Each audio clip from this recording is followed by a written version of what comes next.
The Great Pyramid has stood for 4,800 years, and its secrets still spark wonder. What if the answer to its construction lies not in myth, but in clever engineering and human determination?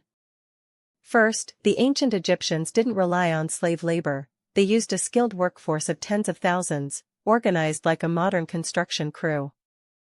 Workers were fed, housed, and even paid with grain rations. Seasonal labor meant the workforce swelled during the Nile's flood season when farms were idle, providing a steady supply of hands. Second, the stones themselves tell a story. The core blocks are rough limestone, quarried locally, while the outer casing was polished Tura limestone, shipped from across the river. The massive granite beams for the king's chamber came from Aswan, over 800 kilometers away. Transport was simple but effective, sledges pulled by teams of workers, lubricated with water to reduce friction.